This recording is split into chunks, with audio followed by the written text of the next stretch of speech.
উপলক্ষে এখানে বাজারটা বেশ জমে উঠেছে এবং এই বাজারের ক্রেতা এবং বিক্রেতা নিরাপত্তার স্বার্থে আমরা সকল ধরনের ব্যবস্থা নিয়েছি।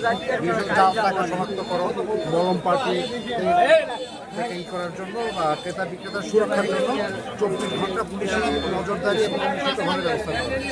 বাজারের পরের থেকে মঙ্গলবার এবং বুধবার এবং ঈদের দিন সকল পর্যন্ত আমাদের বাজার চলমান থাকে, অব্যাহত থাকে। অর্থাৎ হাসিলের যে বিষয়টা এবং নিরাপত্তার যে বিষয়টা, হাসিলের বিষয়টা আমাদের বাগেরহাট জেলার ভিতরে আমি বলতে পারি সবচেয়ে কম হাসিল আমাদের চট্টগ্রাম। ক্রেতা এবং বিক্রেতা যথেষ্ট উৎফুল্ল মনে আপনারা আসতেছে, বেচা কিনা করতেছে, তারা চলে যাচ্ছে। ভাই মোংলা থেকে আসছি। কত দাম কেরম উঠছে? এখনো তো পার্টিপত্র আসেনি ভাই, আশা করি কেবল 8 প্রথমে তো। দাম কেরম চাচ্ছেন? 300 মতো, 300 বা 320 দাম অনেক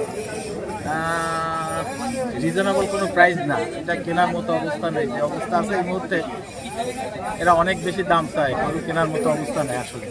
ছোট গরু, মাঝারি গরু, বড় গরু সব রকমই দেখলাম, কিন্তু গরুতে অনেক দাম, গরু হিসাবে দাম বেশি, কেনার মতো অবস্থা নেই আর কি। আমি এখনো কিনি, আমি 8 করে বলেছি, 8 করে দেবো। আর ওটা চাইছি 70, ওটা বলেছে 50, ওরা 60 হলে দেবো, বেশি দেবো না বলেছে। এখনো করতে আশা কাছাকাছি চলতেছে, এটা বলছেন 90, আর আমি চাইছি 190,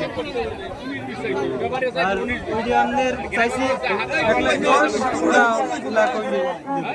সাহেবের থেকে আসছি, বাজার ঘুরে যাচাই করে এই গরুটি 80,000 টাকায় কিনেছি।